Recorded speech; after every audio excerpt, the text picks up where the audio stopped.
E um grande ataque russo interferiu bastante com toda a parte de comunicação e principalmente energia, tá, da Ucrânia. Além disso, vamos trazer também informações sobre uma situação, no mínimo, estranha. Né? Isso mostra, mais uma vez, a falta de soldados, que eu já relatei aqui em outros vídeos, né? Transferindo-se, basicamente, os ucranianos, né, de técnicos, aeronáuticos, tudo que envolve essa parte, o pessoal de escritório, inclusive, indo para a infantaria. Enquanto isso, se descobriu que muitos comandantes que estavam no fronte estão voltando para Kiev. O que é que está acontecendo? Já estão começando a tirar o deles da reta, já estão colocando bucha de canhão. Será que é isso? Isso e muito mais nós vamos ver agora. Vamos começar primeiro com a notícia, tá? Sobre essa história lá da infantaria, né? O pessoal sendo transferida essa matéria. Eu vou para deixar para depois dizer, é mentira de Pablo. Essa é uma. O pessoal gosta dessas coisas, apesar de que eu tô de boa, nem ligo. O Strana Today, que é um jornal ucraniano, vou deixar a matéria na descrição, tá? Detalhe, evidentemente o jornal ele é ou em ucraniano ou em russo. Então você tem que escolher o ideal é que você use um navegador para poder né, fazer a mudança para o português, ou se você sabe ler inglês, tem como você substituir no próprio navegador do celular, tem uma opção lá em cima para de russo ou ucraniano para inglês, ou usar o navegador do computador e pedir para traduzir. Mas resumindo, ou confiar no que eu estou falando. O fato é que um passo, como eles mesmos dizem, forçado, é o que diz a matéria, que exatamente falando sobre isso, vou até compartilhar aqui a tela mostrando exatamente isto, aqui ó, a matéria. Um passo forçado. O Estado-Maior General, ou Geral, né, das Forças Armadas da Ucrânia confirma transferência de técnicos aeronáuticos. E aí mostrando quem foi que trouxe a notícia. E é exatamente isso, né? Essa questão, deixa eu só dar um pouco mais de zoom. E aí vocês vão dando uma acompanhada aqui comigo. Então, militares e deputados já vinham relatando isso, e aí foi confirmado, de fato, diversos técnicos, daqui a pouco você vai entender que técnicos são esses que estão sendo transferidos, né? E como ele está dizendo aqui, ó, a primeira deputada, Bezuglaia, escreveu que especialistas de força aérea, ao ser ativamente transferidos para a infantaria, reduzindo grupos de fogo móveis e expondo regiões inteiras. Então, por exemplo, esses alertas, né? Foi emitido um monte de alerta na madrugada lá da Ucrânia, né? Porque houve um bombardeio lá, levantou os russos. Toda vez que levanta um MiG-31 ou qualquer um dos tools, né? Eu tenho alguma coisa, qualquer sigla lá, é acionado um alarme. Então todo esse sistema antiaéreo, todos esses alarmes, esse controle, tá?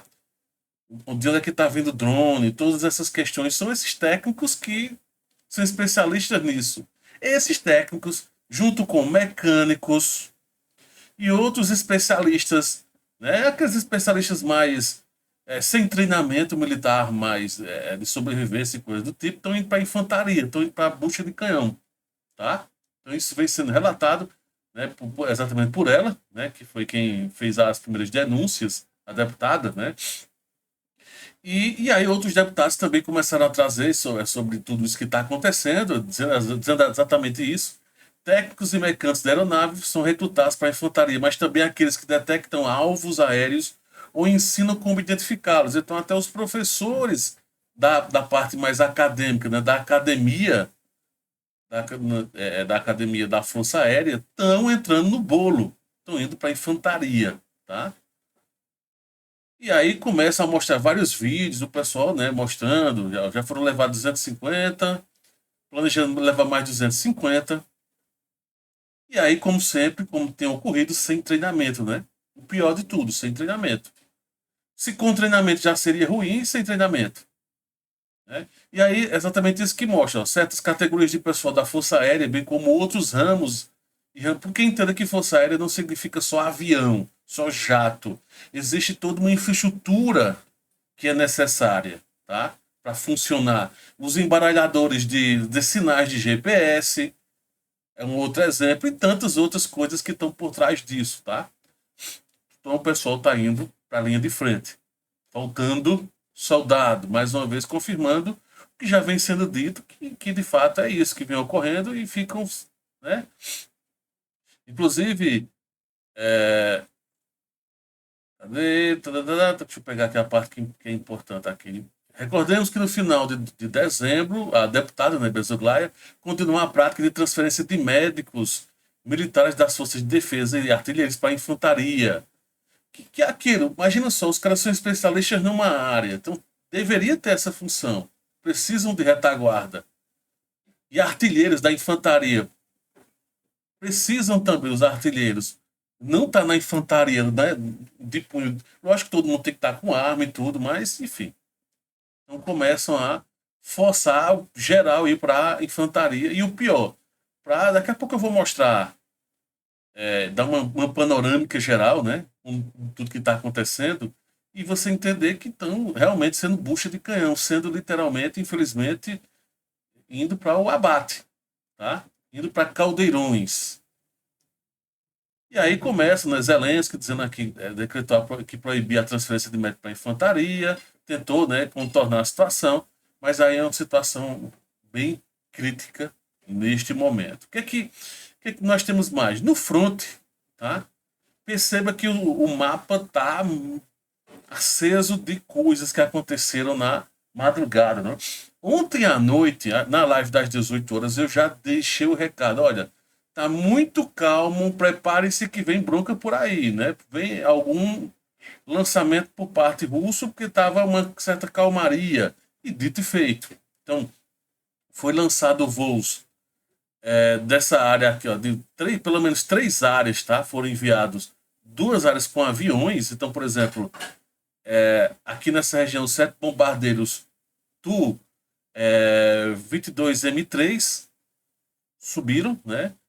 Para poder preparar o ataque. Teve mais aqui, ó, deixa eu só tirar um pouquinho o zoom. Em Volgograd também teve presença de aviões, tá? Tu-95MS. E teve o envio, o lançamento daqui, nessa região russa, a Marinha especificamente russa, que lançou mísseis de cruzeiro Caliber. Além disso, foi lançado, só não sei exatamente de onde, não foi informado exatamente. Se tivesse notícia ao longo desse informe, eu trago para vocês sobre os Iskanders, né? Iskander M também foi enviado. Basicamente, o que ocorreu? Tá? Foi uma sequência de ataques que começaram para a gente cerca de 8 horas atrás, tá? E foi uma sequência muito forte, né? Porque começam todos soando os alarmes, começa, ó, soando o alarme. Toda vez que alguns tipos de aviões, como esses Tu, né? Qualquer um desses tem qualquer sigla, ou MiG-31, normalmente os radares são ligados e são acionados, né? Porque dá a entender que vão lançar alguma coisa. Dito e feito, quase toda a Ucrânia foi emitido esse grande alerta, né? E aí começaram a sobrevoar para fazer a preparação. Teve também lançamento aqui em Kharkiv, tá? Esqueci de comentar.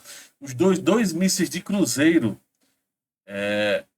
foi enviado também para a região de Kharkiv, foi lançado para atingir a região de Kharkiv, tá? Teve explosões lá.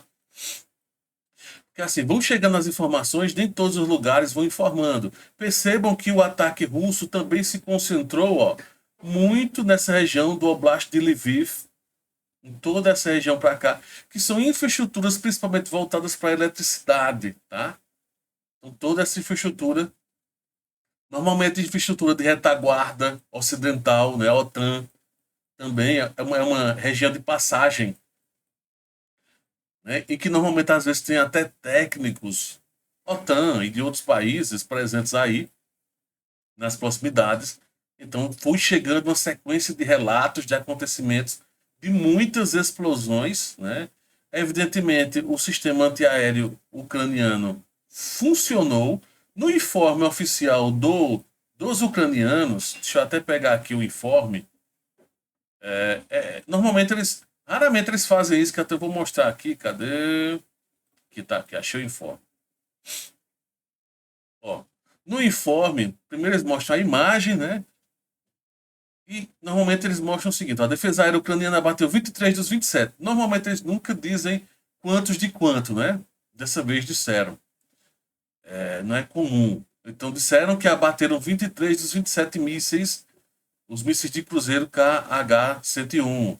3 dos 4 mísseis de cruzeiro Caliber, 4 dos 4 mísseis de cruzeiro guiados KH-59/69 e 47 drones do tipo Shahed.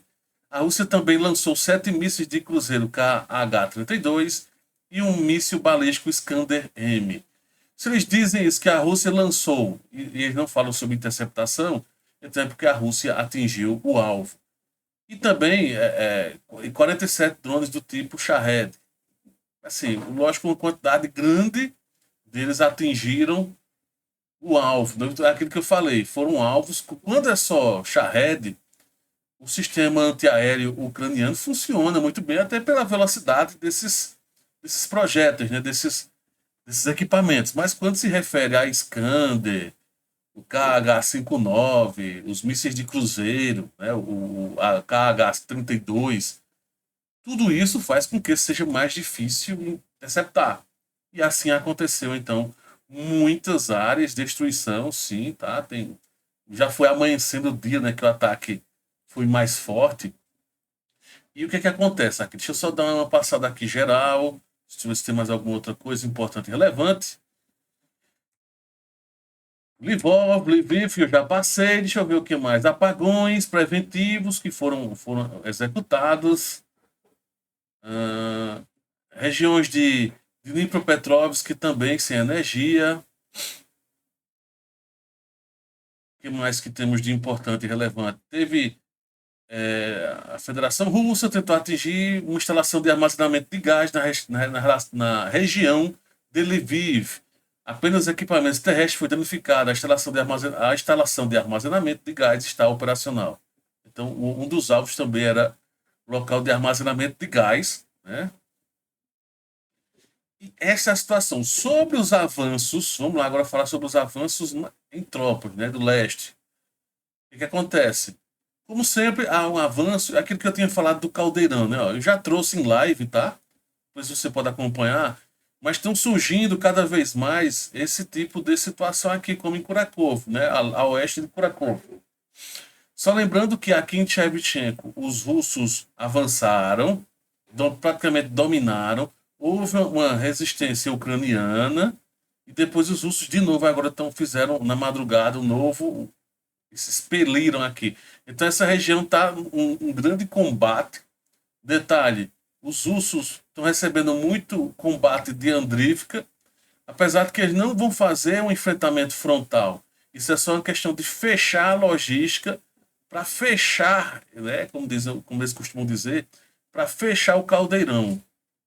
E depois começar a fazer o processo de... Detalhe, isso aqui já foi ocupado, tá? Em mapas, a maioria dos mapas já mostram ocupados. Já chegaram na estrada aqui.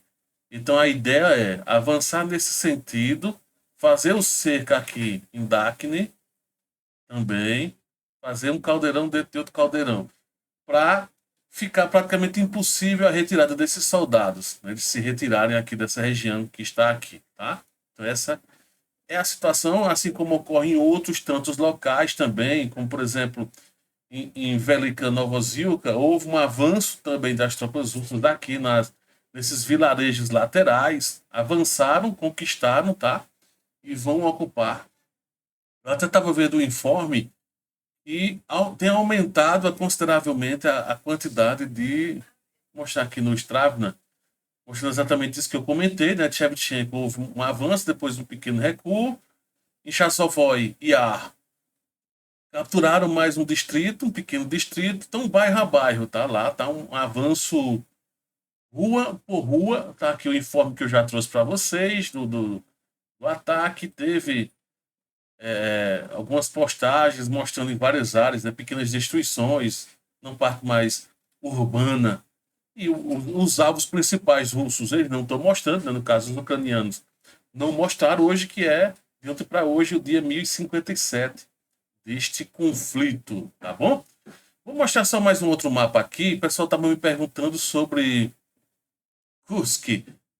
Mais uma vez, quer acompanhar em mínimos detalhes, na live eu dou uma passada geral, tá? Sempre nas lives eu dou uma informada geral com calma.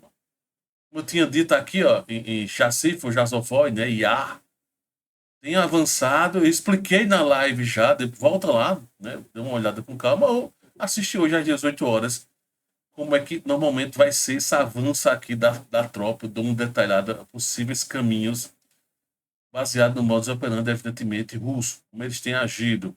Lembrando que, sim, teve bombardeios em Kramatorsk, muitos bombardeios, e deixa eu abrir aqui o local. Também teve presença míssil de cruzeiro aqui nessa região, nas proximidades, tá? E detalhe importante que eu já tinha relatado, que eu tinha trazido, né? A aviação também lançou, só que foi um pouco antes, tá? Antes desses ataques principais, já em Sumi, aqui em Kursk, é, tá ainda estabilizado, tá? Então, tem alguns pequenos conflitos, mas os russos pararam de avançar provisoriamente, tá? Houve uma estagnação, tanto dessa região aqui que houve um avanço muito grande aqui dessa área, os russos avançaram bastante, estagnou essa área. Essa pequena área também tinha um considerável avanço, travou também, tá? Aqui também, desde o início do ano, parou, avançaram e parou. Nesse sentido, esperava-se que também iriam ter um avanço. Deu uma estagnada, porque parte do pessoal que estava aqui teve que fazer um reforço, né, uma proteção aqui para que os ucranianos não avançassem. Houve novas barricadas russas nessas posições, que é exatamente para evitar uma outra possível fuga ucraniana. Então, estão se precavendo. Existe uma divisão de blindados que eu já trouxe em outro vídeo, que está levemente recuado, que eu não sei se essa divisão está se preparando para um possível ataque massivo aqui nessa área, mas há uma preparação considerável dessa divisão especial e já participou de outros ataques em vários lugares, né? Já desde o período da Donbass lá, já há um certo tempo, essa divisão é bem especializada nesse tipo de avanço. Então, basicamente, de forma bem resumida, tá? Algumas outras questões aqui, por menores, mais detalhes. Lembrando, como sempre, sempre que ocorre alguns problemas, os dois lados vão segurar um pouco do lado ucraniano. Eles ficam evitando mostrar imagens e tudo mais, né, de todos os ataques de drones, o que atingiu, como eu mostrei, ó, houve vários alvos que atingiu de fato o local, mas eles não mostram, não dizem o que é, e só fica sabendo depois com problemas de energia, de gás, de infraestrutura. Então tá aí informações gerais do fronte no dia 1057 do conflito Ucrânia e Rússia, Rússia e Ucrânia.